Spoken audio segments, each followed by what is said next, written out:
Hello दोस्तों, राधे राधे। तो कैसे हो आप लोग? आई होप कि आप लोग अच्छे होंगे और अपना प्रिपरेशन अच्छे से कर रहे होंगे। तो स्वागत है आप लोगों को चैंपियन बैच में। तो ये batch all competitive one day exams के लिए है, जो कि एसएससी, रेलवे या बिहार एग्जाम और भी कोई स्टेट एग्जाम का अगर प्रिपरेशन कर रहे हैं तो आप लोग के लिए ये वीडियो काफ़ी हेल्पफुल रहने वाली है। तो अगर आप हमारे चैनल पर नए हैं तो आप लोग से रिक्वेस्ट है, पूरी वीडियो देखें और वीडियो पसंद आती है तो वीडियो को लाइक कर दें और चैनल पर नए हैं तो चैनल को सब्सक्राइब कर दें। तो चलिए ज़्यादा बात ना करते हुए सीधे क्वेश्चन पे आते हैं और क्वेश्चन करना स्टार्ट करते हैं। तो देखिए, इसमें हम लोग सिंपली ऑब्जेक्टिव क्वेश्चन करते हैं और उससे संबंधित उन सभी फैक्ट्स को देखते हैं जो एग्जाम में पूछे जाते हैं। तो आप लोगों को बेस्ट रिवीजन मिलने वाला है इस वीडियो से, ठीक ना, और इस बैच से। तो इससे पहले भी पहले वाले वीडियो आप नहीं देखे हैं तो उसका प्लेलिस्ट बना हुआ है, आप जाकर उन सबको देख सकते हैं। चलिए, पहला क्वेश्चन है हम लोग का कि हड़प्पा नगर किस नदी के तट पर स्थित है? हड़प्पा नगर किस नदी के तट पर स्थित है? सिंधु, रावी, भोगवा या फिर घग्गर? हड़प्पा नगर किस नदी के तट पर स्थित है, बताइए। तो आप सभी को पता होगा, हड़प्पा नगर जो है ये रावी नदी के तट पर स्थित है। रावी नदी के तट पर स्थित है। अब देखिए, हड़प्पा नगर रावी नदी के बाएं तट पर स्थित है। बाएं तट पर स्थित है, ध्यान रखिएगा। और यह वर्तमान में पाकिस्तान के पंजाब प्रांत के साहिवाल, पुराना इसका नाम था मोन्ट गोमरी जिले में स्थित है। वर्तमान में ये पाकिस्तान के पंजाब प्रांत के साहिवाल जिले में स्थित है, ध्यान रखिएगा। और इसकी खोज 1921 में राय बहादुर दयाराम साहनी ने सर जॉन मॉर्सल के निर्देश में की थी। तो इसकी खोज कब हुई थी? तो 1921 में राय बहादुर दयाराम साहनी द्वारा। और इस सभ्यता का खोजा गया पहला नगर था। देखिए, सिंधु सभ्यता का खोजा गया पहला नगर भी हड़प्पा ही था। इसे हड़प्पा सभ्यता भी कहा जाता है। इस क्यों कहा जाता है? तो इस सबसे पहला खोजा गया शहर जो था हड़प्पा ही था, इस वजह से इसको हड़प्पा सभ्यता भी कहा जाता है। अब देखिए, यहाँ से क्या क्या साक्ष्य प्राप्त हुए हैं। तो 12 अन्नागार, अन्नागार जो कि अनाज रखने वाले ये जगह थी। और यहाँ पर R37 कब्रिस्तान भी प्राप्त हुआ है। R37 कब्रिस्तान भी। शंख का बना बैल और कांसे की इक्का घड़ी, शंख का बना बैल और कांसे की इक्का घड़ी भी यहाँ से प्राप्त हुई है। स्त्री के गर्भ से निकलता हुआ पौधा, जिसे कि उर्वरती का देवी कहा जाता है, उर्वरता की देवी की मूर्ति कहा जाता है, ये भी यहाँ से प्राप्त हुआ है। तो ध्यान रखिएगा ये सारी चीजें। अब देखिए, पूछ लेगा और भी सिंधु सभ्यता के स्थल जो है किस नदी पे है, जैसे कि लोथल, ये जो है कि भोगवा नदी पर है। लोथल जो है कि भोगवा नदी पर है, ध्यान रखिएगा, लोथल भोगवा नदी पर। मोहनजोदड़ो जो है ये सिंधु नदी पर है, सिंधु नदी के तट पर है। हड़प्पा है रावी नदी का है। उसके बाद कालीबंगा घाघर नदी के तट पर है, कालीबंगा घाघर नदी के तट पर है। रंगपुर, ये मादर नदी के तट पर है, रंगपुर मादर नदी के तट पर है। इसके बाद रोपड़, ये सतलुज नदी के तट पर है, रोपड़ सतलुज नदी के तट पर है। और बनावली जो है ये सरस्वती नदी के तट पर है, बनावली सरस्वती नदी के तट पर है। उसके बाद देखिए, सिंधु घाटी सभ्यता के चारों सीमा हम लोग देख लेते हैं।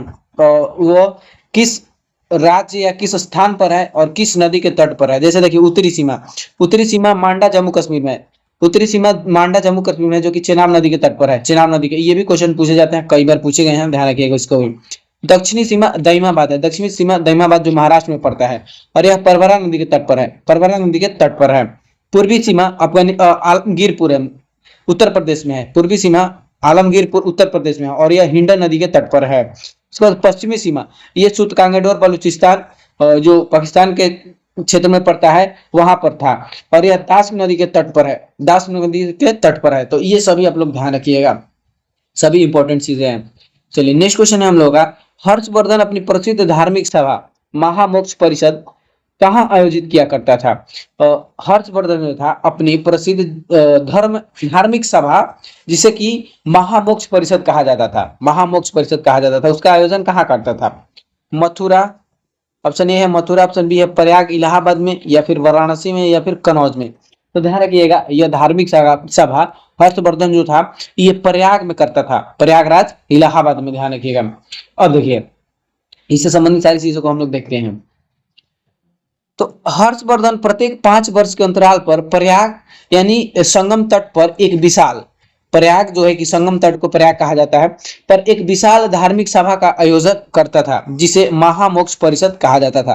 क्या कहा जाता था? महामोक्ष परिषद कहा जाता था। और इसका हर 5 वर्ष पर आयोजन होता था, 5 वर्ष पर।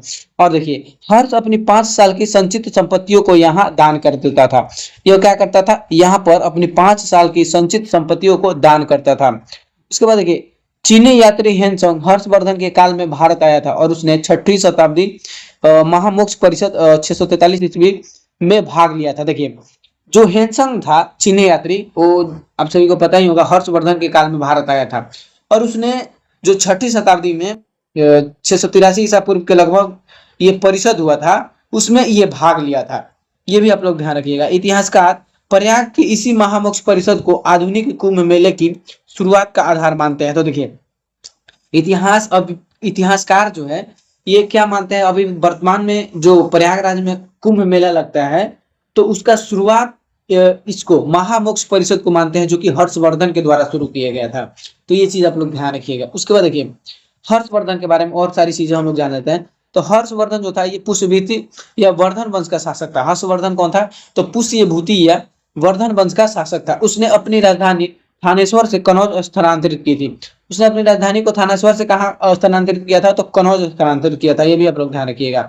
उसके बाद देखिए हर्षवर्धन के दरबारी कवि बाणभट्ट था। हर्षवर्धन के दरबारी कवि बाणभट्ट था जिसने हर्षचरित और कदंबरी की रचना की है। तो ध्यान रखिएगा हर्षचरित और कदंबरी की रचना किसने किया है? तो बाणभट्ट ने किया है। हर्षवर्धन स्वयं एक उच्च कोटि का लेखक भी था। जो हर्षवर्धन था एक खुद यह लेखक भी था। उसने 3 प्रसिद्ध संस्कृत नाटक लिखे, प्रियदर्शिका, रत्नावली और नगानंद। प्रियदर्शिका, रत्नावली और नगानंद ये किसका है? तो हर्षवर्धन का है। ध्यान रखिएगा प्रियदर्शिका, रत्नावली और नगानंद। उसके बाद देखिए हर्षवर्धन को चालुक्य वंश के राजा पुलकेशिन द्वितीय ने नर्मदा नदी के तट पर हराया था और इसका उल्लेख एहोल अभिलेख में मिलता है। तो देखिए एक और इंपॉर्टेंट चीज एग्जाम में कई बार पूछा गया है, हर्षवर्धन को चालुक्य वंश के राजा पुलकेशिन द्वितीय नर्मदा नदी के तट पर हराया था और इसका पूछता है कि किस अभिलेख में उल्लेख मिलता है? तो ध्यान रखिएगा एहोल अभिलेख में, एहोल अभिलेख में। ठीक, चलिए नेक्स्ट क्वेश्चन पे आते हैं हम लोग। तो हम लोग का नेक्स्ट क्वेश्चन है कि किस मुगल सम्राट ने अपनी साम्राज्य की राजधानी आगरा से दिल्ली स्थानांतरित की? किस मुगल सम्राट ने अपने साम्राज्य की राजधानी आगरा से दिल्ली स्थानांतरित की? अकबर, जहांगीर, शाहजहां या फिर औरंगजेब? तो बताइए इसका सही आंसर क्या हो जाएगा? तो देखिए यह जो शासक था उसका नाम है शाहजहां। ठीक ना, शाहजहां ने अपनी राजधानी आगरा से दिल्ली स्थानांतरित किया था। ठीक ना, आगरा से दिल्ली को स्थानांतरित किया था। अब देखिए अब इससे संबंधित सारी चीजें हम लोग देखेंगे। शाहजहां ने 1638 ईस्वी में राजधानी को आगरा से दिल्ली स्थानांतरित करने का निर्णय लिया था, जो 1648 ईस्वी में पूर्ण हुआ। मतलब कि शाहजहां ने 1638 ईस्वी में दिल्ली को क्या कि राजधानी बनाने के लिए निर्णय लिया था और इसको पूरा किया कहाँ? 1648 में। और अपने रहने के लिए प्रसिद्ध लाल किला और इबादत के लिए जामा मस्जिद का निर्माण करवाया। ये लाल किला और जामा मस्जिद का निर्माण दिल्ली में ही कौन करवाया था? तो शाहजहां ने। शाहजहां ने, ध्यान रखिएगा। अब देखिए अब और राजधानी परिवर्तन करने वाले शासक को हम लोग देख लेते हैं। जैसे कि बाबर जो था ये काबुल से आगरा को राजधानी बनाया था, काबुल। उसके बाद अकबर आगरा से फतेहपुर सीकरी को राजधानी में मतलब बनाया था। आगरा से राजधानी को स्थानांतरित करके फतेहपुर सीकरी को राजधानी बनाया था। ये 1771, देखिए 1771 यहाँ पर नहीं होगा, 1571 में ये किया था। ठीक ना, 1571 ईस्वी में। उसके बाद फिर क्या करता है अकबर? फतेहपुर सीकरी से लाहौर को राजधानी बनाता है 1585 में। ठीक है, फतेहपुर सीकरी में कुछ समस्याएं आ जाती है जिसके वजह से वो लाहौर को राजधानी बनाता है 1585 में। ध्यान रखिएगा। उसके बाद देखिए जहांगीर, यह लाहौर से पुनः आगरा को राजधानी बनाता है 1598 ईस्वी में। जहांगीर लाहौर से पुनः आगरा को राजधानी बनाता है 1598 ईस्वी में। उसके बाद शाहजहां, ये शाहजहां आगरा से दिल्ली राजधानी को स्थानांतरित कर देता है। तो ये सारी चीजें हैं, ये चीज आप लोग ध्यान रखिएगा। ये सब क्या है कि जब भारत में मुगल साम्राज्य चल रहे थे उस टाइम पे राजधानी स्थानांतरित हो रहे थे इधर से उधर। तो ये चीज आप लोग ध्यान रखिएगा क्योंकि ये पूछता है। अब देखिए अकबर जो था ये फतेहपुर सीकरी को बसाया था और आगरा के लाल किला का निर्माण अकबर ने ही करवाया था। आगरा में लाल किला का निर्माण कौन कराया था? तो अकबर ने करवाया था। उसको ध्यान रखिएगा आप लोग। नेक्स्ट क्वेश्चन है हम लोगों का, भारत में होम रूल लीग आंदोलन की शुरुआत सर्वप्रथम किसने की थी? भारत में होम रूल लीग आंदोलन की शुरुआत सर्वप्रथम किसने की थी? बाल गंगाधर तिलक, एनी बेसेंट, लाला लाजपत राय या फिर बिपिन चंद्र पाल? तो देखिए, भारत में होम रूल लीग आंदोलन की शुरुआत सर्वप्रथम, ध्यान रखिएगा, बाल गंगाधर तिलक ने किए थे। देखिए, बाल गंगाधर तिलक, अब देखिए,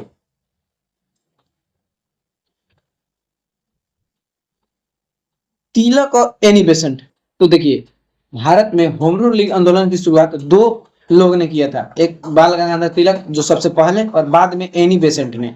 तो देखिए, तिलक वाला होम रूल लीग जो था, ये इसकी स्थापना अप्रैल 1916 में हुआ था। अप्रैल 1916 में बेलगाम कर्नाटक में प्रांतीय सम्मेलन के दौरान हुई थी। बेलगाम कर्नाटक में प्रांतीय सम्मेलन के दौरान बाल गंगाधर तिलक ने होम रूल लीग की स्थापना किए थे अप्रैल 1916 में। उसके बाद देखिए, एनी बेसेंट द्वारा सितंबर 1916 में होम रूल लीग की स्थापना होता है। सितंबर 1916 में मद्रास में हुई थी, मद्रास अड्यार में हुई थी, मद्रास अड्यार में। तो सबसे पहले देखिए, अप्रैल में बाल गंगाधर तिलक किए थे।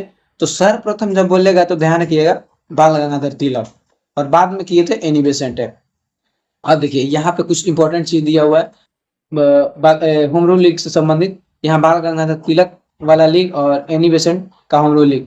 स्थापना, स्थापना तो हम लोग देख ही लिए, अप्रैल 16 और सितंबर 1916। मुख्यालय देखिए, इसका पुणे महाराष्ट्र में था।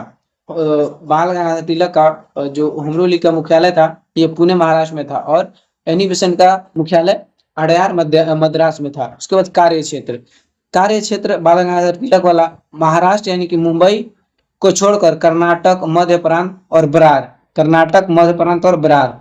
वही एनी बेसेंट का मुंबई सहित शेष पूरा भारत इसका कार्य क्षेत्र था। उसके बाद देखिए, प्रथम अध्यक्ष, प्रथम अध्यक्ष बाल गंगाधर तिलक लीग के प्रथम अध्यक्ष जोसेफ बैप्टिस्टा और सचिव एनसी केलकर, सचिव एनसी केलकर। और एनी बेसेंट के होम रूल लीग के प्रथम अध्यक्ष खुद एनी बेसेंट थी, और सचिव जॉर्ज अरुंडेल, सचिव थे जॉर्ज अरुंडेल। ये चीज आप लोग ध्यान रखिए। उसके बाद देखिए, मुख्य पत्रिकाएं, बाल गंगाधर तिलक का मुख्य पत्रिका क्या था? तो मराठा जो कि अंग्रेजी भाषा में था, और केसरी जो कि मराठी भाषा में था। मराठा अंग्रेजी में था, लेकिन केसरी मराठा में था। उसके बाद देखिए, एनी बेसेंट का पत्रिका था न्यू इंडिया और कॉमनवेल्थ, न्यू इंडिया और कॉमनवेल्थ। स्वरूप, इसका कार्य क्षेत्र सीमित था, परंतु संगठन बेहद मजबूत था, और इसका कार्य क्षेत्र बहुत विस्तृत था, परंतु संगठन बहुत ढीला था। तो ये भी आप लोग ध्यान रखिएगा। अब देखिए, इससे संबंधित कुछ इंपॉर्टेंट चीज है। इसी आंदोलन के दौरान लोकमान्य तिलक ने अपना प्रसिद्ध नारा स्वराज मेरा जन्मसिद्ध अधिकार है और मैं इसे लेकर रहूंगा, यानी कि इसी आंदोलन के दौरान बाल गंगाधर तिलक ने क्या किया था? एक नारा दिया था, स्वराज मेरा जन्मसिद्ध अधिकार है और मैं इसे लेकर रहूंगा। इसका मुख्य उद्देश्य क्या था? तो ब्रिटिश सरकार साम्राज्य के अंतर्गत शांतिपूर्ण और संवैधानिक तरीकों से भारत के लिए स्वशासन प्राप्त करना। होम रूल लीग का आंदोलन उद्देश्य क्या था? तो ब्रिटिश साम्राज्य के अंतर्गत शांतिपूर्ण और संवैधानिक तरीकों से भारत के लिए स्वशासन प्राप्त करना। चलिए, नेक्स्ट क्वेश्चन है हम लोगों का कि प्रथम आंग्ल मराठा युद्ध जो कि 1775 से 1782 ईस्वी में हुआ था, किस संधि के साथ समाप्त हुआ था? प्रथम आंग्ल मराठा युद्ध 1775 1782 के बीच चला था, ये किस संधि के साथ समाप्त हुआ था? सूरत की संधि, पुरंदर की संधि, सालाबाई की संधि या फिर बेसिन की संधि? तो देखिए, प्रथम प्रथम आंग्ल मराठा युद्ध जो था, ये सालाबाई की संधि पर समाप्त हुआ था, सालाबाई की संधि पर। अब देखिए, सभी मराठा युद्ध हम लोग देख लेते हैं। प्रथम आंग्ल मराठा युद्ध 1785 से 1782 ईस्वी तक चला था, और इस समय गवर्नर जनरल हेस्टिंग था, गवर्नर जनरल वारेन हेस्टिंग था, वारेन हेस्टिंग।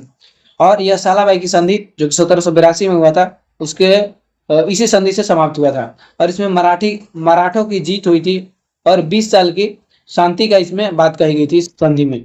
अब देखिए, द्वितीय आंग्ल मराठा युद्ध जो कि 1803 से लेकर 1805 तक चलता है, द्वितीय आंग्ल मराठा युद्ध 1803 से 1805 तक। और इस समय तत्कालीन गवर्नर जनरल कौन था? तो वेलेस्ली था, वेलेस्ली था तत्कालीन गवर्नर जनरल। और यह इसके लिए कितने देखिए संधि हुई थी? बेसिन की संधि, देवगांव की संधि, सुरजी और अर्जुन गांव की संधि, सुरजी अर्जुन गांव की संधि, 3 संधियां हुई थी द्वितीय आंग्ल मराठा युद्ध में। और इसमें मराठा संघ कमजोर हुआ और सहायक संधि थोपी गई, ठीक ना। इसी के तहत तो सहायक संधि थोपी गई थी मराठा लोगों को। उसके बाद देखिए तृतीय आंग्ल मराठा युद्ध जो कि 1877 और 1818 में हुई थी। 1877 से 1818 के बीच चली थी।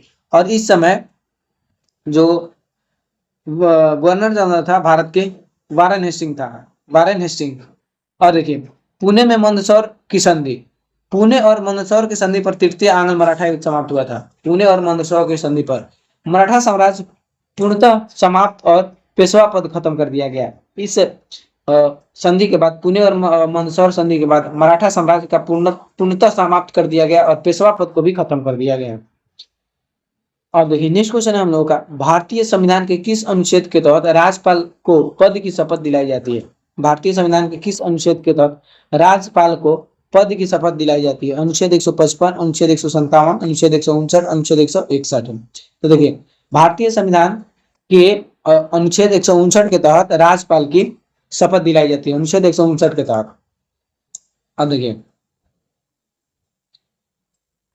राज्यपाल की नियुक्ति राष्ट्रपति करता है, लेकिन उसे शपथ हाई कोर्ट का मुख्य न्यायाधीश दिलाता है। तो नियुक्ति राष्ट्रपति करता है, लेकिन शपथ हाई कोर्ट के मुख्य न्यायाधीश दिलाता है। राज्यपाल अपना त्याग पत्र हाई कोर्ट के मुख्य न्यायाधीश को नहीं बल्कि किसको देते हैं? तो राष्ट्रपति को सौंपते हैं। देखिए नियुक्ति राष्ट्रपति, शपथ मुख्य न्यायाधीश, और ये अपना त्याग पत्र राष्ट्रपति को ही देते हैं। देखिए राज्यपाल से संबंधित अनुच्छेद, तो अनुच्छेद 153 जो है राज्य के लिए एक राज्यपाल होगा। अनुच्छेद 54 क्या कहता है? तो राज्य की कार्यपालिका शक्ति राज्यपाल में निहित होगी। राज्य की कार्यपालिका शक्ति राज्यपाल में निहित होगी। 155 क्या कहता है? तो राज्यपाल की नियुक्ति, अनुच्छेद 155 राज्यपाल की नियुक्ति से संबंधित है, जो कि राष्ट्रपति द्वारा होता है। अनुच्छेद 156 राज्यपाल के कार्यकाल से संबंधित है, जो कि राष्ट्रपति के प्रसाद, प्रयत्न और समानता 5 वर्ष होते हैं। यानी कि राष्ट्रपति जब तक चाहे ये पद पर बने रहेंगे और समानता 5 वर्ष तक। और ये अनुच्छेद 157 क्या कहता है? तो ये राज्यपाल की योग्यता से संबंधित है, राज्यपाल की योग्यता से संबंधित है।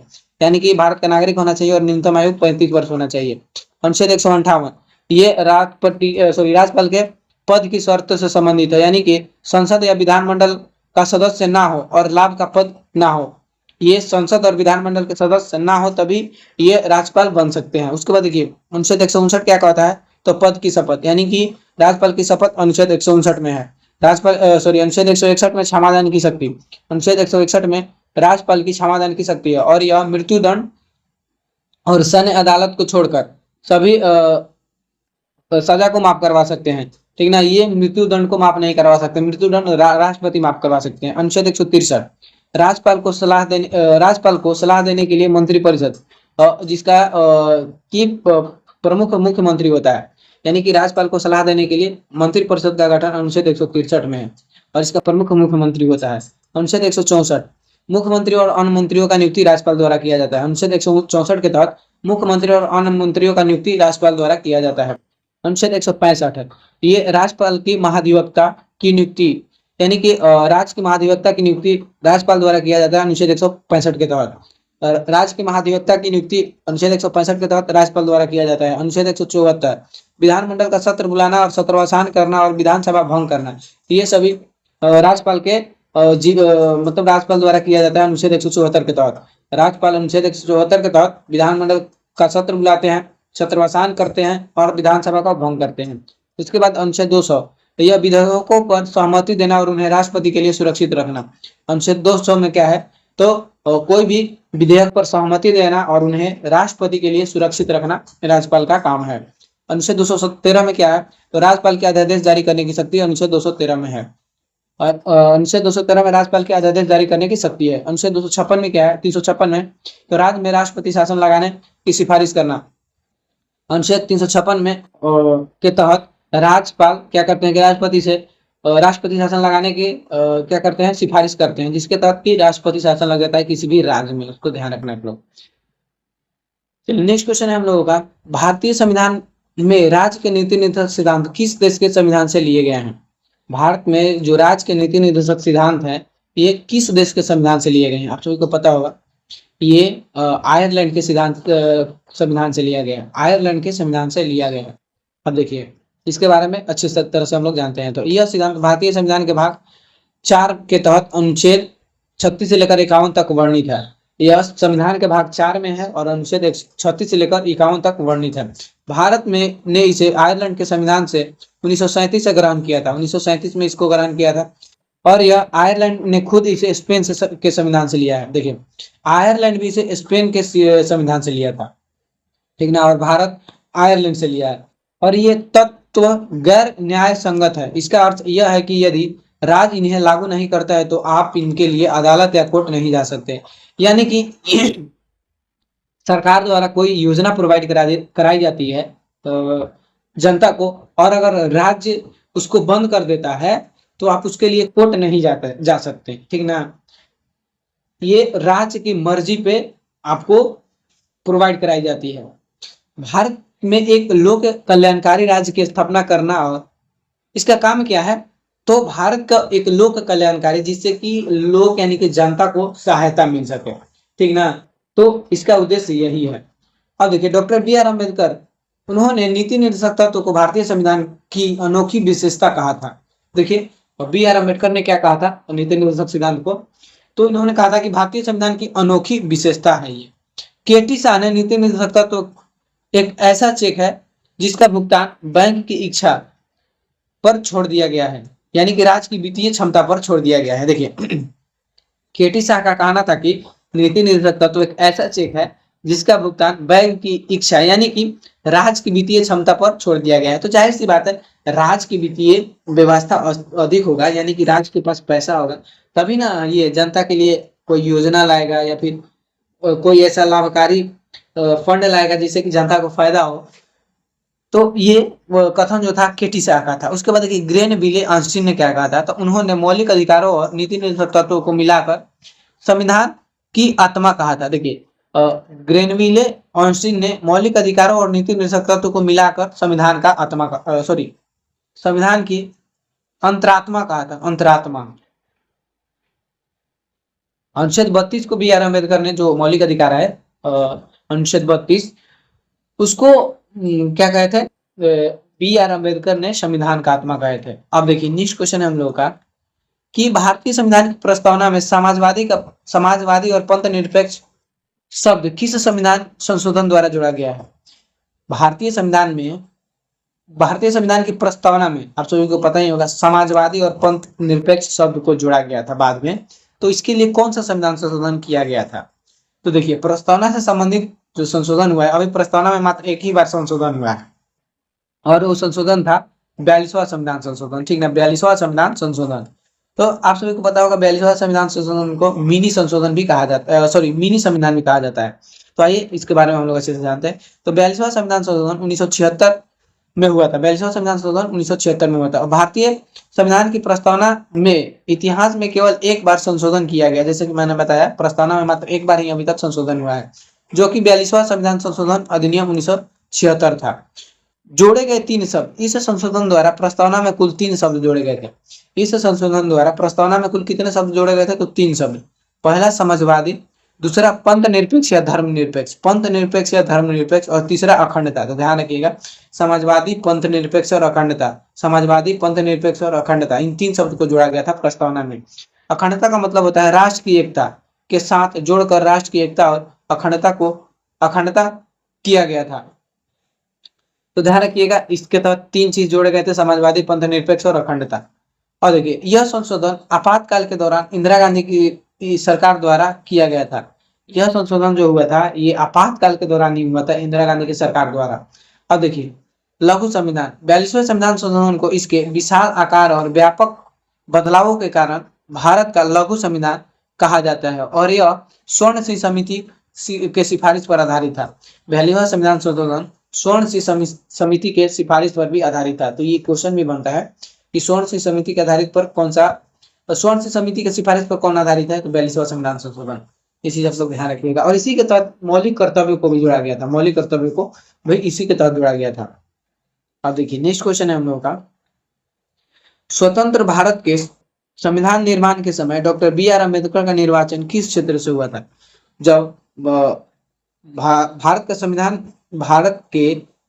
का निर्माण हो रहा था, तो उस समय डॉक्टर भीमराव अम्बेडकर का निर्वाचन किस क्षेत्र से हुआ था। ऑप्शन ए है पश्चिम बंगाल, बॉम्बे प्रेसिडेंसी, पंजाब या फिर मध्य प्रांत। तो देखिए, जब भारत के संविधान का निर्माण हो रहा था, तो उस समय उसके पहले बी आर अम्बेडकर का निर्वाचन जो हुआ था ये बॉम्बे प्रेसिडेंसी से हुआ था, बॉम्बे प्रेसिडेंसी से हुआ था। उसके बाद देखिए प्रथम चुनाव अविभाजित भारत, यानी कि 1946 में भारत और पाकिस्तान एक ही था। जो प्रथम चुनाव हुआ था, शुरुआत में जब कैबिनेट मिशन के तहत चुनाव हुए, तब डॉक्टर अंबेडकर ने बॉम्बे से चुनाव लड़ा था, लेकिन वहां से वो हार गए थे। इसके बाद मुस्लिम लीग और जोगेंद्र नाथ मंडल के सहयोग से वे अविभाजित बंगाल, यानी कि पूर्वी बंगाल से संविधान सभा के सदस्य चुने गए थे। तो देखिए पहली बार जब ये चुनाव लड़े थे, ये बॉम्बे से चुनाव लड़े थे, बॉम्बे प्रेसिडेंसी से, लेकिन ये हार गए थे। उसके बाद मुस्लिम लीग और जोगेंद्र नाथ मंडल के सहयोग से वे अविभाजित बंगाल के संविधान सभा के सदस्य चुने गए थे। तो देखिए यहाँ पर क्वेश्चन क्या बोला है कि भारत स्वतंत्र भारत के संविधान निर्माण के समय डॉक्टर बी आर अम्बेडकर का निर्वाचन किस क्षेत्र से हुआ था? तो बॉम्बे प्रेसिडेंसी से तो ये हार गए थे। तो इसका मतलब ये इसका सही आंसर हमको लग रहा है, इसका सही आंसर वैसे ये लड़े थे बॉम्बे प्रेसिडेंसी से, लेकिन इनका चुनाव निर्वाचन किससे हुआ था? तो पश्चिम बंगाल से हुआ था। तो आई थिंक मेरे हिसाब से ये सही आंसर लग रहा है, ठीक ना, पश्चिम बंगाल।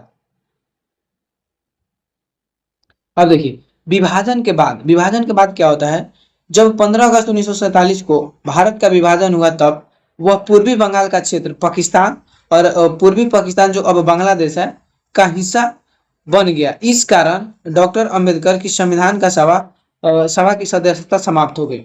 जब 15 अगस्त को भारत का विभाजन हुआ था और ये पूर्वी बंगाल के ये मतलब कि सदस्य थे, तो ये पूर्वी बंगाल जो था कि ये पाकिस्तान में चला गया, तो इनका सदस्यता समाप्त हो गई। फिर क्या होता है, तो स्वतंत्र भारत में पुनः निर्वाचन, बॉम्बे प्रेसिडेंसी, डॉक्टर अंबेडकर की अद्वितीय योग्यता और कानूनी समझ को देखते हुए संविधान सभा के अध्यक्ष डॉक्टर राजेंद्र प्रसाद और प्रधानमंत्री जवाहरलाल नेहरू यह चाहते थे कि वे संविधान सभा में बने रहे। इसलिए बॉम्बे प्रेसिडेंसी की पुणे सीट में से कांग्रेस वरिष्ठ नेता एम आर जयकर से इस्तीफा दिलवाया गया और रिक्त हुई सीट पर उपचुनाव करवाकर बाबा साहेब को पुनः स्वतंत्र भारत की संविधान सभा का सदस्य बनाया गया। तो देखिए इतना सारा लोचा हुआ है था भीमराव अंबेडकर में। तो सबसे पहले ये बम्बई प्रेसिडेंसी से चुनाव लड़ते हैं तो हार जाते हैं, फिर इनको इनको बंगाल प्रेसिडेंसी से बनाया जाता है संविधान सभा के सदस्य। और फिर क्या होता है कि विभाजन के बाद जो पूर्वी बंगाल था वो पाकिस्तान का हिस्सा में चला जाता है, तो इनके सदस्यता रद्द हो जाती है। तो इनको भारत के ये जवाहरलाल नेहरू और राजेंद्र प्रसाद चाहते थे कि ये संविधान सभा के सदस्य बने रहे, क्योंकि ये जो थे इनको कानूनी समझ बहुत था, इस वजह से। तो इनको फिर से क्या किया गया, एम आर जयकर जो थे, ध्यान रखिएगा, एम आर जयकर से इस्तीफा दिलवाकर रिक्त हुई सीट पर उपचुनाव कराकर इनको फिर से संविधान सभा का सदस्य बनाया गया। तो इस हिसाब से ये बम्बई प्रेसिडेंसी वाला ही जो मैं बोला था पहले ही वाला ही सही था। मुझे ये लगा कि होता है कंफ्यूजन, तो इसका सही आंसर बम्बई प्रेसिडेंसी होगा, बम्बई प्रेसिडेंसी। चलिए डॉक्टर अंबेडकर को भारतीय संविधान का जनक और आधुनिक मनु की संज्ञा दी जाती है। डॉक्टर अंबेडकर को संविधान का जनक आप सभी को पता ही कहा ही जाता है, और आधुनिक मनु की संज्ञा इनको कहा जाता है। अब देखिए इनकी प्रमुख रचनाएं, थॉट्स ऑन पाकिस्तान, उनकी प्रमुख रचना में से कौन कौन है? Thoughts on Pakistan, who were the Shudras, who were the Shudras, और the annihilation of caste, the annihilation of caste, ये सभी किसका रचना है? तो बी आर अम्बेडकर का, ध्यान रखिएगा। चलिए नेक्स्ट क्वेश्चन है हम लोगों का, भारतीय संविधान के अनुसार लोकसभा के सदस्य, भारतीय संविधान के अनुसार लोकसभा के सदस्यों की अधिकतम संख्या कितनी हो सकती है? 545, 550, 552 या फिर 560। तो देखिए भारतीय संविधान के अनुसार लोकसभा के सदस्यों की अधिकतम संख्या 552 हो सकती है, लेकिन अभी वर्तमान में 543 सीटें पर निर्वाचन होती है, ध्यान रखिएगा। अब देखिए मूल संविधान के अनुसार अधिकतम सीमा भारतीय संविधान के अनुसार लोकसभा के अधिकतम सदस्य संख्या 552 निर्धारित की गई है। और देखिए राज्यों की प्रतिनिधि इसमें 530 है। राज्यों के प्रतिनिधि इसमें 530 है। केंद्र शासित प्रदेशों के प्रतिनिधि इसमें कितने हैं? तो 20 हैं। तो टोटल कितने हो गए? 550 प्रतिनिधि हो गए। और दो जो होते थे ये एंग्लो इंडिया होते थे, ठीक ना, एंग्लो इंडिया, और ये मनोनीत किए जाते थे राष्ट्रपति द्वारा मनोनीत किए जाते थे। तो टोटल ये 552 निर्धारित की गई है सीटों की संख्या। अब देखिए उसके बाद क्या होता है, एंग्लो इंडिया से संबंधित है ये, वो 104वां संविधान संशोधन अधिनियम 2019।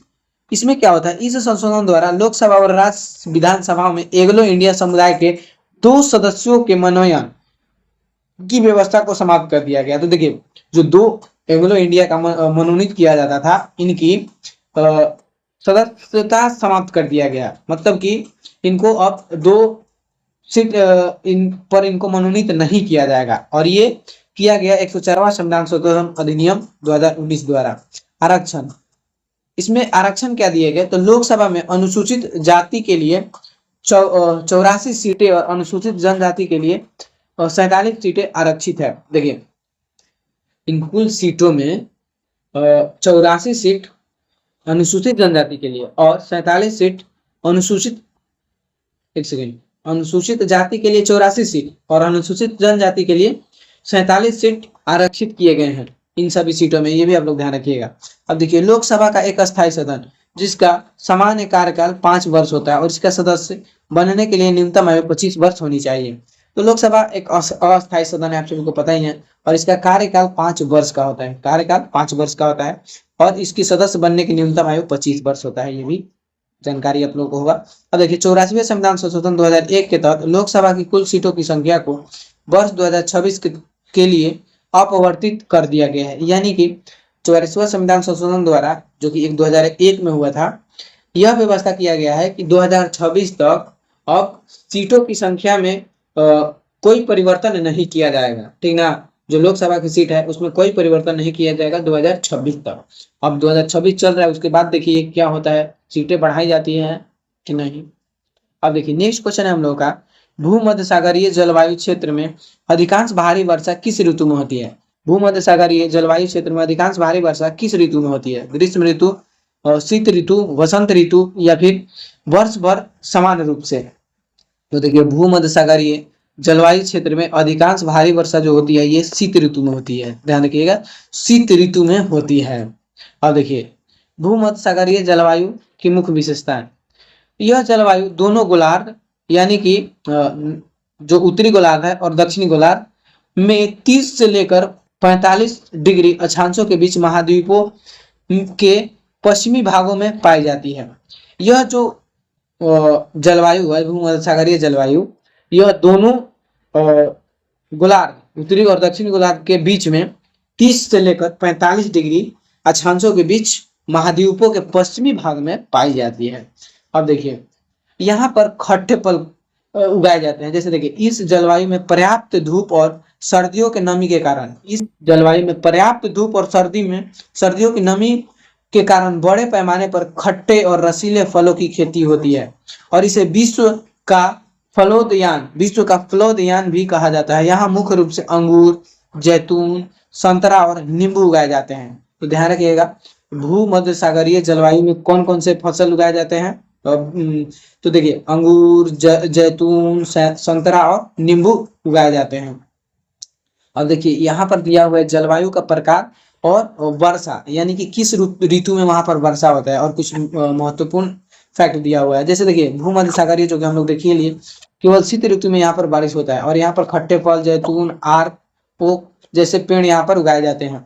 अब देखिए मानसूनी जलवायु क्षेत्र जैसे कि भारत का जो मानसूनी है क्षेत्र है, ये मानसूनी जलवायु क्षेत्र है और यहाँ ग्रीष्म ऋतु में बारिश होती है, ठीक ना। मानसूनी जलवायु क्षेत्र में कैसा होता है, तो ग्रीष्म ऋतु में बारिश होती है और यहाँ पर साल, सागौन और बांस सभी पर्णपाती वन यहाँ पर उगते हैं।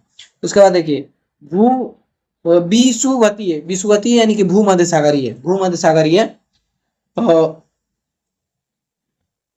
जलवायु वर्ष भर समान रूप से, यानी कि यहाँ पर वर्ष भर वर्षा होता रहता है। और यहाँ पर सदाबहार वर्षावन पाए जाते हैं। सदाबहार जिसमें कि रोजवुड, महोगनी की पौधे इसमें उगते हैं। उसमें देखिए सवाना जलवायु, सवाना जलवायु में गर्मियों में वर्षा होता है, वो जो कि ज्यादा नहीं होता है, कम ही होता है गर्मियों में, लेकिन सवाना जलवायु में वर्षा होता है। और यहाँ पर लंबी और मोटी घास पाई जाती है, ठीक ना, लंबी और मोटी घास पाई जाती है, ध्यान रखिएगा। चलिए नेक्स्ट क्वेश्चन है हम लोगों का, हिमालय की सबसे बाहरी और दक्षिणतम श्रेणी का को किस नाम से जाना जाता है? हिमालय की सबसे बाहरी और दक्षिणतम श्रेणी को किस नाम से जाना जाता है? हिमाद्री, हिमाचल, शिवालिक या फिर काराकोरम? तो हिमालय की सबसे बाहरी और दक्षिणतम श्रेणी को शिवालिक के नाम से जाना जाता है, ध्यान रखिएगा, शिवालिक के नाम से जाना जाता है। अब देखिए, इसे बाह्य हिमालय या उप हिमालय भी कहा जाता है। इसे बाह्य हिमालय या उप हिमालय भी कहा जाता है। यह हिमालय की सबसे नवीन और सबसे दक्षिणतम श्रेणी है। यह हिमालय की सबसे नवीन और दक्षिणतम श्रेणी है। और इसकी औसत ऊंचाई लगभग 900 से 1100 मीटर है। इसकी औसत ऊंचाई 900 से 1100 मीटर है। अब देखिए, इस श्रेणी का नाम दिया हुआ है, हिमालय के श्रेणी का नाम दिया हुआ है, और अन्य लोकप्रिय नाम दिया हुआ है, और उसकी औसत ऊंचाई दिया हुआ है, और इसकी मुख्य विशेषता इधर दिया हुआ है। अब देखिए, ट्रांस हिमालय, ट्रांस हिमालय जिसे कि तिब्बत हिमालय भी कहा जाता है, ट्रांस हिमालय को तिब्बत हिमालय भी कहा जाता है। और इसमें बहुत सारे श्रेणियां पाई जाती है, जैसे कि काराकोरम श्रेणी, जिसमें केटू जो ऊंची चोटी है इसी में पाई जाती है, काराकोरम श्रेणी में।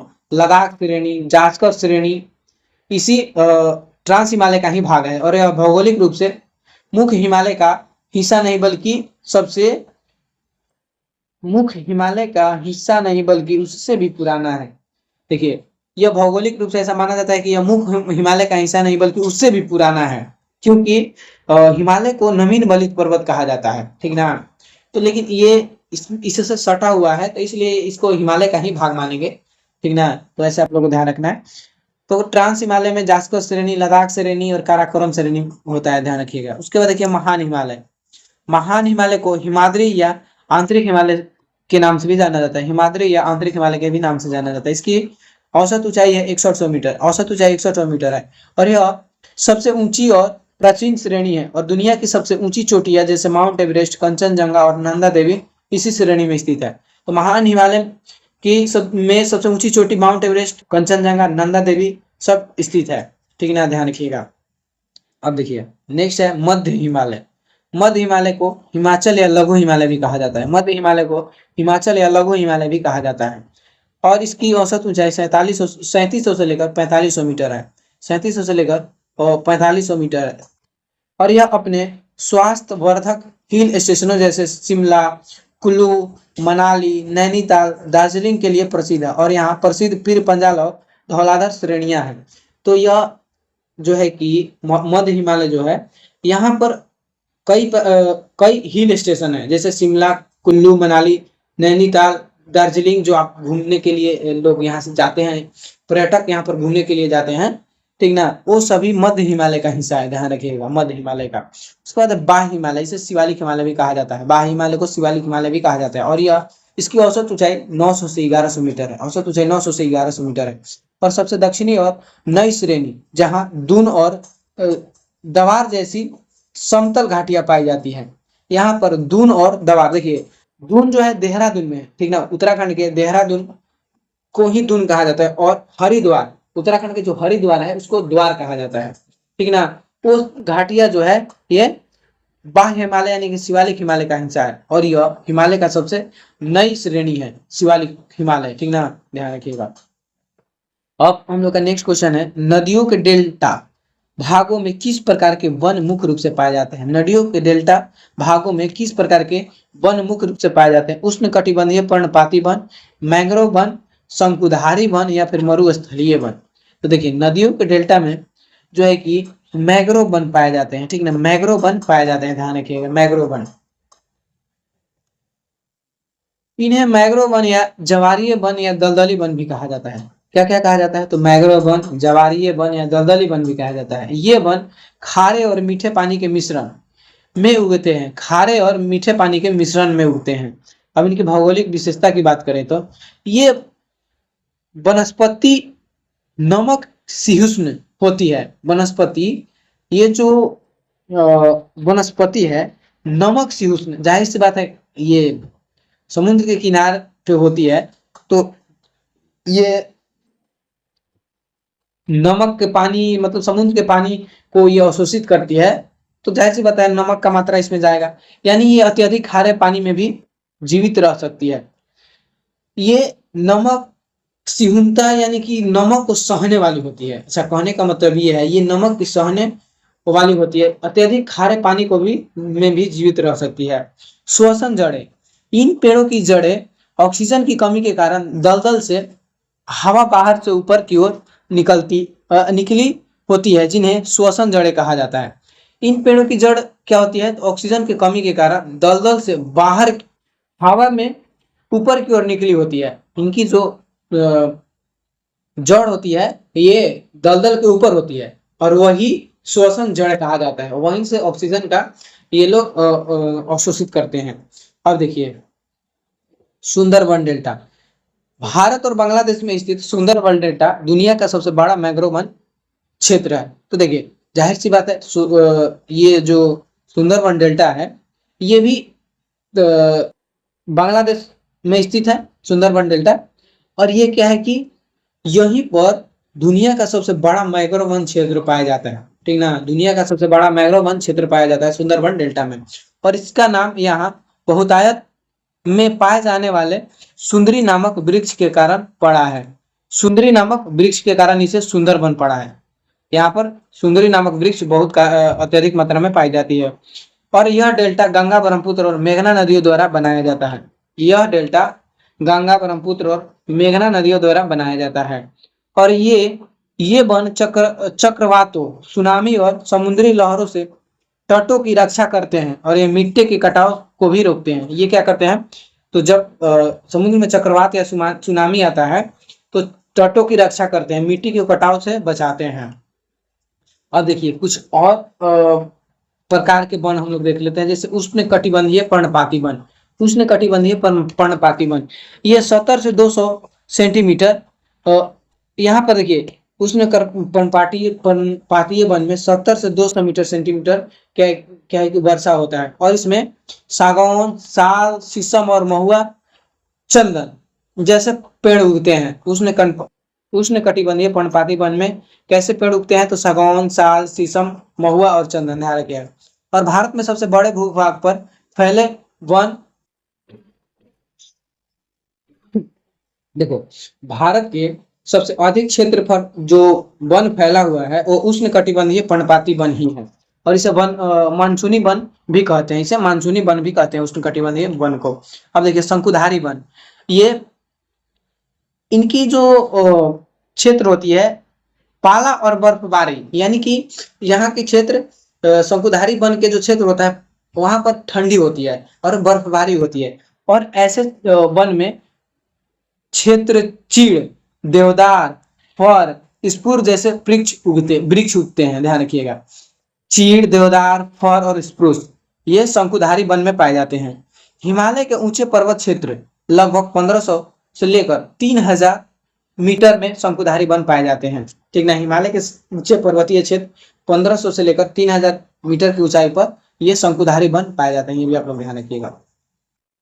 नेक्स्ट क्वेश्चन है हम लोगों का, भारत में राष्ट्रीय आय की गणना वर्तमान में किस संस्था द्वारा की जाती है। भारत में राष्ट्रीय आय की गणना किस संस्था द्वारा की जाती है, नीति आयोग, राष्ट्रीय सांख्यिकी कार्यालय या फिर भारतीय रिजर्व बैंक। तो बताइए अभी वर्तमान में राष्ट्रीय आय की गणना किस संस्था द्वारा की जाती है, तो इसका सही आंसर हो जाएगा राष्ट्रीय सांख्यिकी,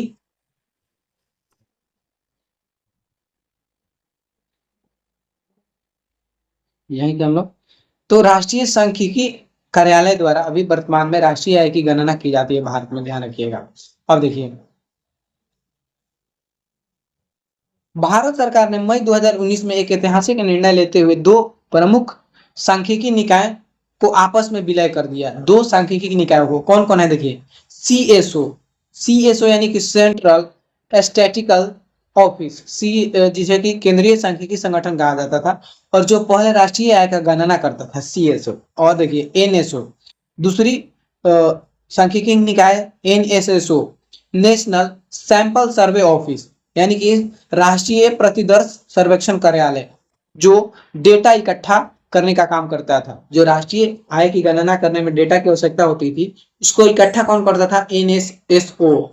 और गणना करता था CSO, और दोनों को मर्ज कर दिया गया, ठीक ना, दोनों को मिलाकर एक नया संस्था बना NSO, और इन दोनों को मिलाकर अब राष्ट्रीय सांख्यिकी कार्यालय हो गया, ठीक ना। NSO यानी कि नेशनल स्टैटिस्टिकल ऑफिस का गठन किया गया, ध्यान रखिएगा।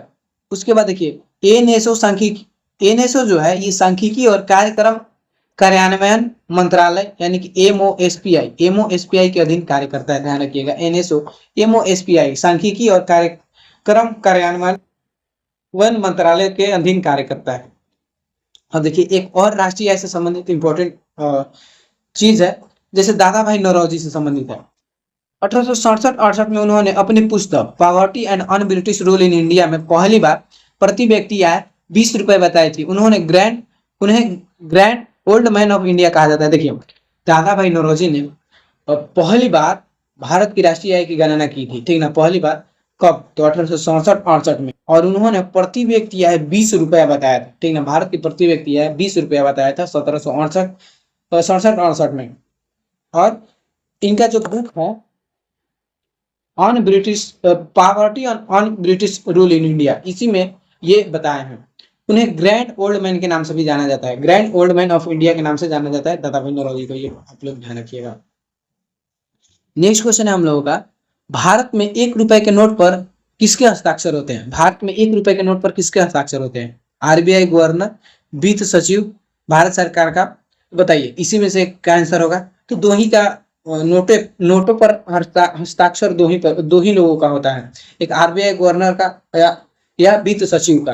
तो देखिए 1 रुपए के नोट के अलावा बाकी सभी नोटों पर RBI गवर्नर का हस्ताक्षर होता है, लेकिन 1 रुपए के नोट पर वित्त सचिव का हस्ताक्षर होता है, ध्यान रखिएगा, वित्त सचिव का 1 रुपए के नोट पर, बाकी सब पर RBI गवर्नर का। अब देखिए 1 रुपए के नोट पर भारत सरकार के वित्त सचिव के हस्ताक्षर होते हैं, जैसे कि मैंने बताया, जबकि अन्य सभी मूल्य वर्ग के नोट जैसे कि 10, 20, 50, 100, 500 पर भारतीय रिजर्व बैंक के गवर्नर के हस्ताक्षर होते हैं।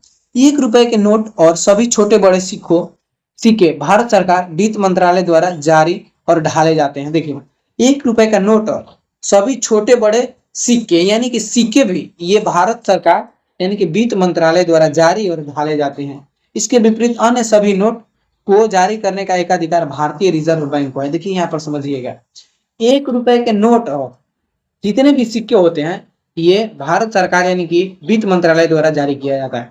बाकी सभी नोट है 1 रुपए से अधिक के सभी नोट, सिक्का नहीं, सभी नोट कौन जारी करता है?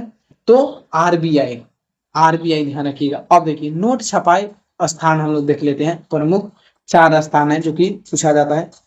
मैसूर, यहाँ पर नोट की छपाई होती है।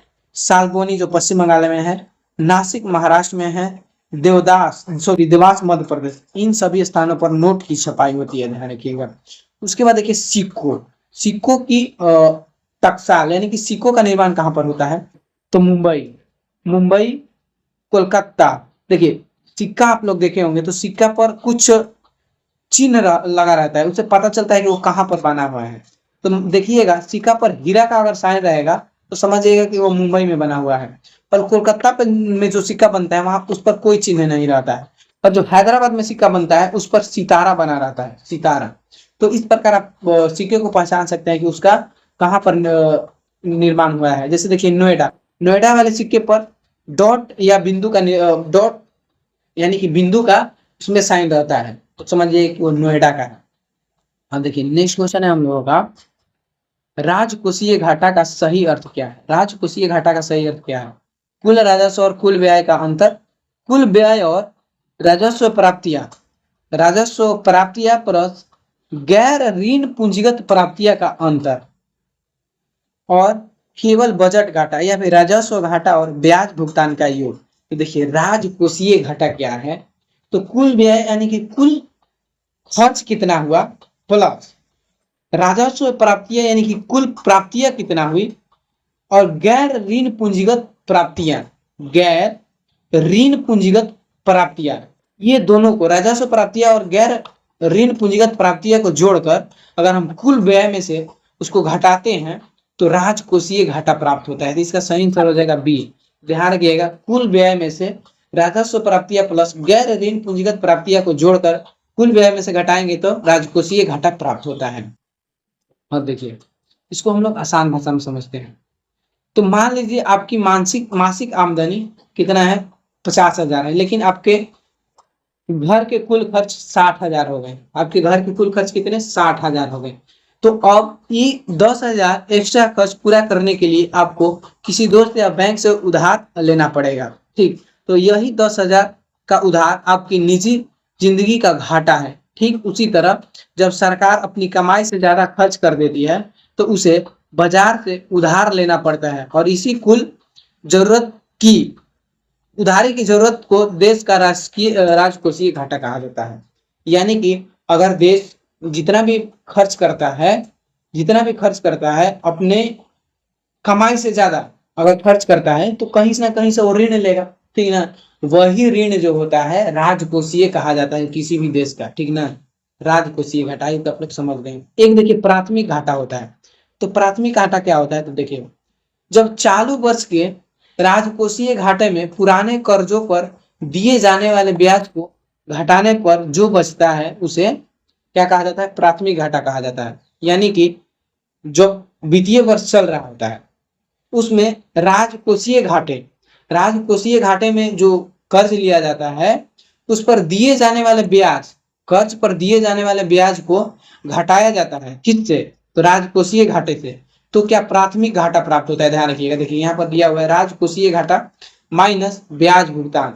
जो उधार लिया जाता है उसी का ब्याज भुगतान जो किया जाता है और उसी में से क्या है कि राजकोषीय घाटा में से ब्याज भुगतान को घटाने से क्या प्राप्त होता है, तो प्राथमिक घाटा प्राप्त होता है। ध्यान रखिएगा।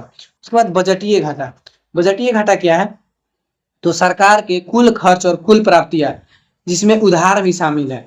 ठीक ना, सरकार के कुल खर्च और कुल प्राप्तियां जिसमें कि उधार भी शामिल है का अंतर भारत में अब यह हमेशा शून्य होता है। भारत में यह हमेशा शून्य होता है। यानी कि कुल व्यय माइनस कुल प्राप्तियां। तो जाहिर सी बात है कुल खर्च और आपकी जितनी कमाई हो रही है और ऊपर से अगर अधिक खर्च किए हैं तो उधार लेंगे उसको भी जोड़कर कुल व्यय में से घटाएंगे तो क्या वही ना प्राप्त होगा, जीरो ही ना होगा। चलिए नेक्स्ट क्वेश्चन है हम लोगों का। पाकिस्तान की अंतर्राष्ट्रीय सीमा राजस्थान राज्य से कितने किलोमीटर लगती है। पाकिस्तान की अंतर्राष्ट्रीय सीमा राजस्थान राज्य से कितने किलोमीटर लगती है, 970 किलोमीटर, 1070 किलोमीटर, 1170 किलोमीटर या फिर 1270 किलोमीटर। तो देखिए ये पाकिस्तान की अंतर्राष्ट्रीय सीमा राजस्थान राज्य से 1070 किलोमीटर लगती है। 1070 किलोमीटर।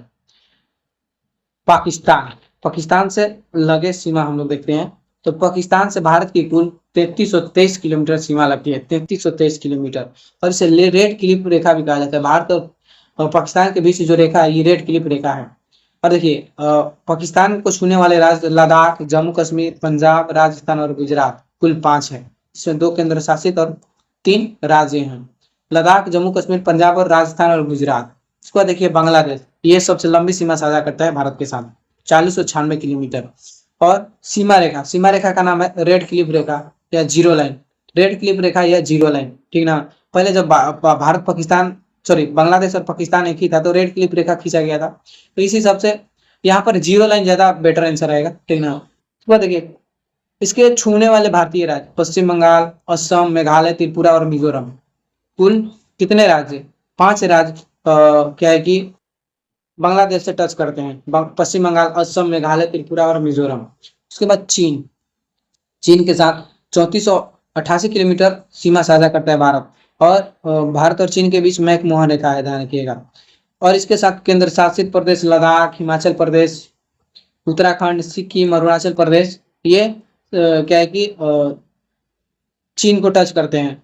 इन सभी राज्य के और केंद्र शासित प्रदेश के सीमा लद्दाख, हिमाचल प्रदेश, उत्तराखंड, सिक्किम, अरुणाचल प्रदेश कितने हैं, 1 2 3 4 5, इसमें भी 5। उसका देखिए नेपाल, कुल लंबाई 1751 किलोमीटर का सीमा साझा होता है भारत के साथ। और इसकी खुली सीमा है। ठीक ना, भारत और नेपाल के बीच खुली सीमा है। और इसके साथ 5 भारतीय राज्य लगे हुए हैं, उत्तराखंड, उत्तर प्रदेश, बिहार, पश्चिम बंगाल और सिक्किम। उत्तराखंड, उत्तर प्रदेश, बिहार, पश्चिम बंगाल और सिक्किम। उत्तराखंड, उत्तर प्रदेश, बिहार, पश्चिम बंगाल और सिक्किम। उसके बाद म्यांमार। म्यांमार भारत के साथ 1643 किलोमीटर सीमा साझा करता है।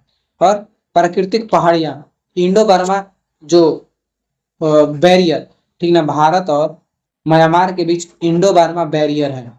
उसके बाद देखिए 4 राज्यों से लगता है, म्यांमार भारत के 4 राज्यों से लगता है, अरुणाचल प्रदेश, नागालैंड, मणिपुर और मिजोरम। अरुणाचल प्रदेश, नागालैंड, मणिपुर और मिजोरम। अब देखिए भूटान। भूटान के साथ भारत 699 किलोमीटर का सीमा साझा करता है, 699 किलोमीटर का। सीमा का प्रकार शांति और मित्रता सीमा। शांति और मित्रता सीमा 4 भारतीय राज्य इससे टच होते हैं, सिक्किम, पश्चिम बंगाल, असम और अरुणाचल प्रदेश। सिक्किम, पश्चिम बंगाल, असम और अरुणाचल प्रदेश। सिक्किम, पश्चिम बंगाल, असम और अरुणाचल प्रदेश। अब देखिए अफगानिस्तान।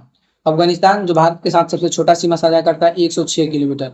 और भारत और अफगानिस्तान के बीच डुरंड रेखा है, डुरंड रेखा।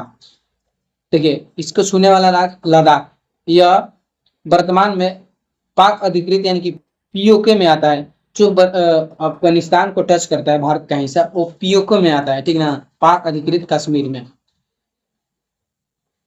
चलिए नेक्स्ट क्वेश्चन हम लोगों का कि भारत में हर साल प्रवासी भारतीय दिवस किस तिथि को मनाया जाता है?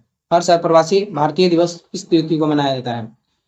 1 जनवरी, 9 जनवरी, 15 जनवरी या फिर 26 जनवरी? तो आप सभी को पता होगा 9 जनवरी को प्रवासी भारतीय दिवस मनाया जाता है, 9 जनवरी को। अब देखिए हम लोग राष्ट्रीय दिवस देख लेते हैं। 12 जनवरी को राष्ट्रीय युवा दिवस, 25 जनवरी को राष्ट्रीय मतदाता दिवस, 26 जनवरी को गणतंत्र दिवस। उसके बाद 28 फरवरी को राष्ट्रीय विज्ञान दिवस, 24 अप्रैल को पंचायती राज दिवस, 11 मई को राष्ट्रीय प्रौद्योगिकी दिवस, 15 अगस्त को स्वतंत्रता दिवस, 23 अगस्त को राष्ट्रीय अंतरिक्ष दिवस, 29 अगस्त को राष्ट्रीय खेल दिवस, तो 5 सितंबर को शिक्षक दिवस, 14 सितंबर को हिंदी दिवस, तो 2 अक्टूबर को गांधी जयंती, 31 अक्टूबर को राष्ट्रीय एकता दिवस, तो 14 नवंबर को बाल दिवस, 14 नवंबर को बाल दिवस, 26 नवंबर को संविधान दिवस, तो 4 दिसंबर को भारतीय नौसेना दिवस है।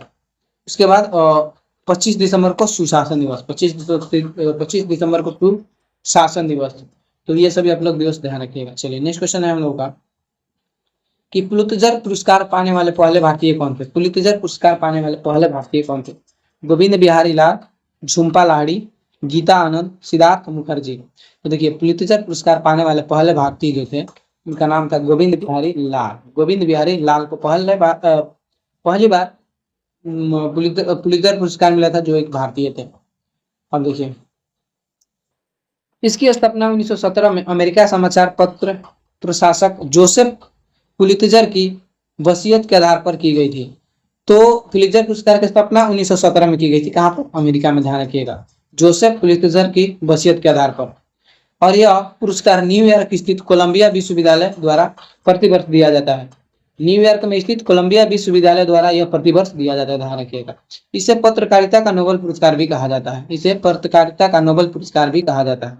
श्रेणियां, वर्तमान में यह कुल 23 श्रेणियों में दिया जाता है, जिनमें 15 श्रेणी पत्रकारिता की और 8 श्रेणियां साहित्य, नाटक व संगीत की होती है। तो देखिए ये कुल 23 श्रेणियों में दिया जाता है, जिसमें कि 15 श्रेणियां पत्रकारिता की होती है और 8 श्रेणियां साहित्य, नाटक व संगीत की होती है। और देखिए विजेताओं को एक प्रमाण पत्र और 15,000 अमेरिकी डॉलर दिए जाते हैं।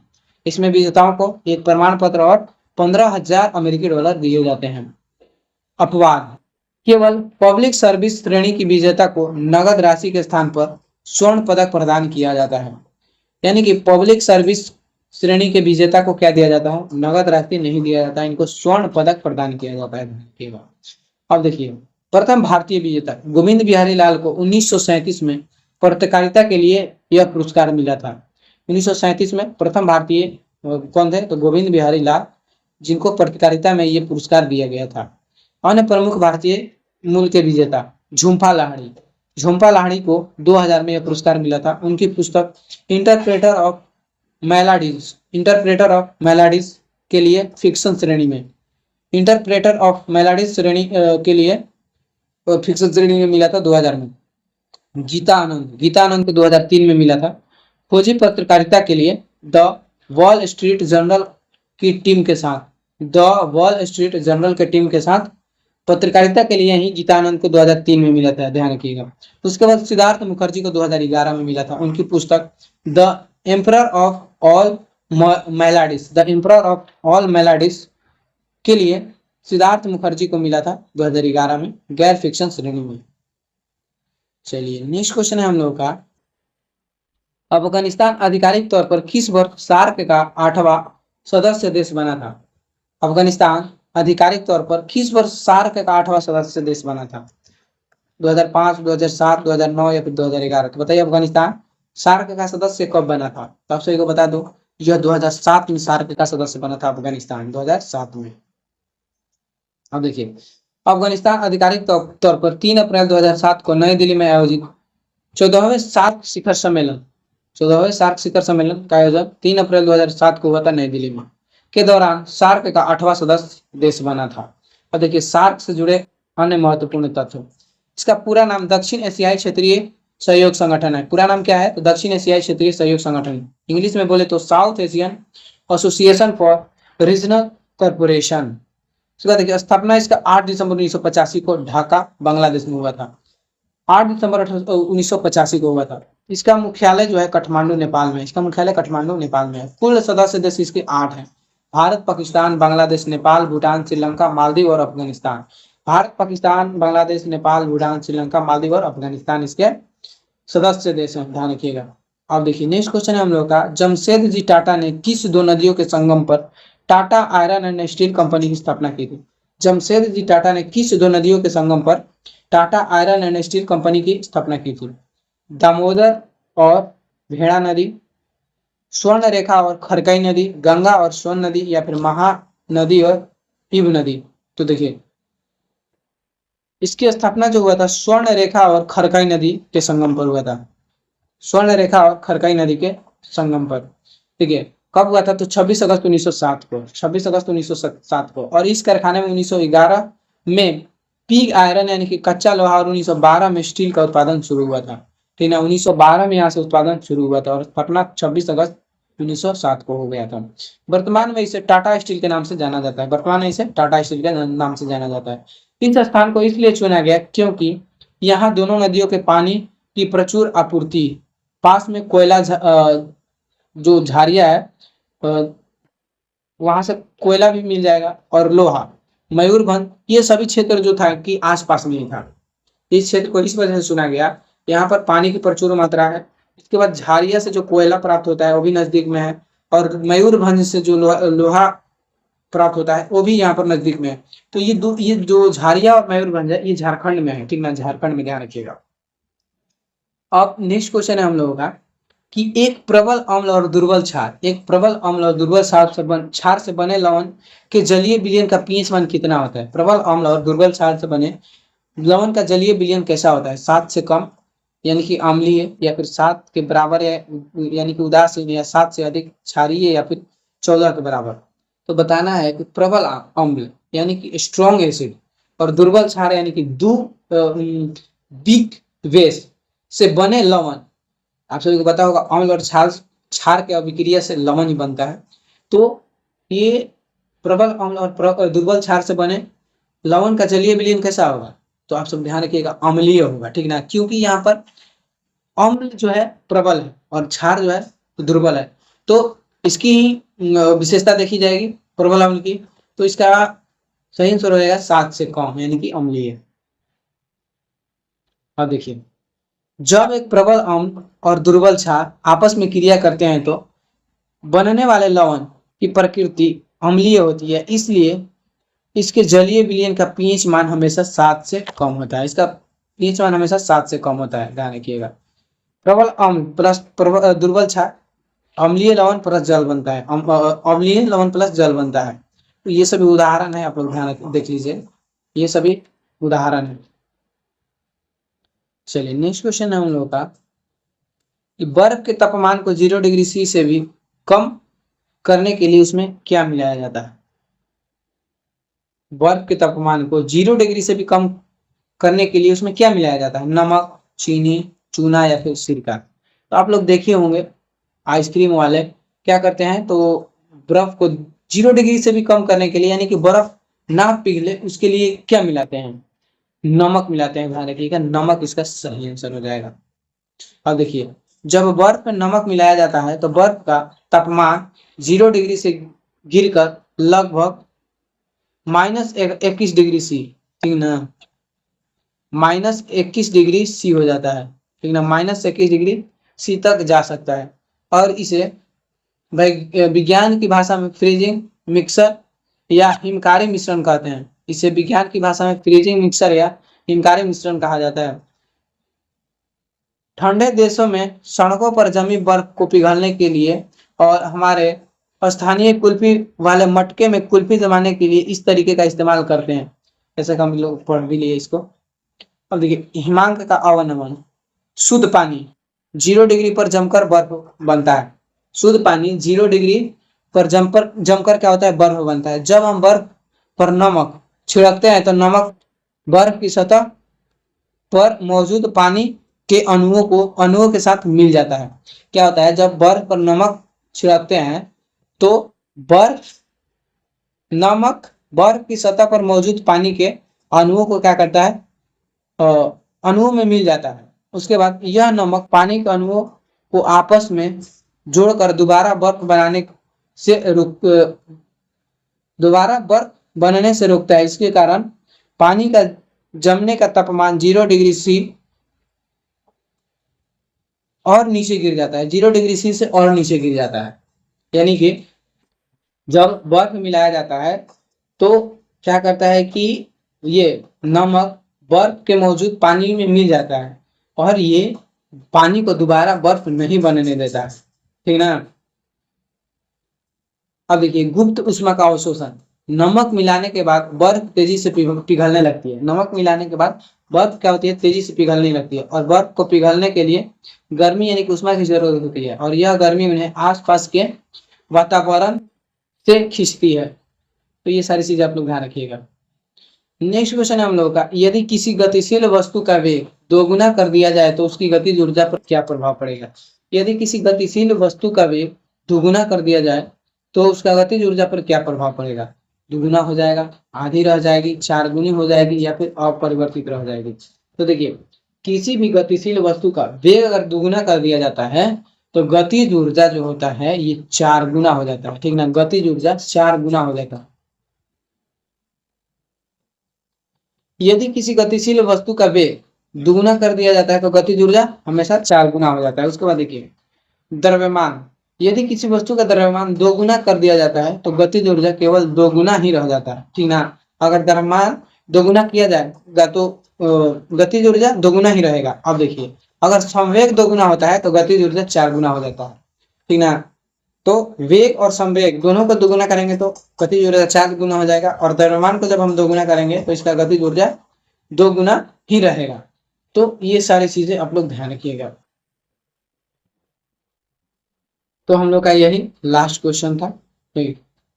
तो अगर वीडियो पसंद आई हो तो वीडियो को लाइक कर दीजिएगा और चैनल पर नए तो चैनल को सब्सक्राइब कर दीजिएगा।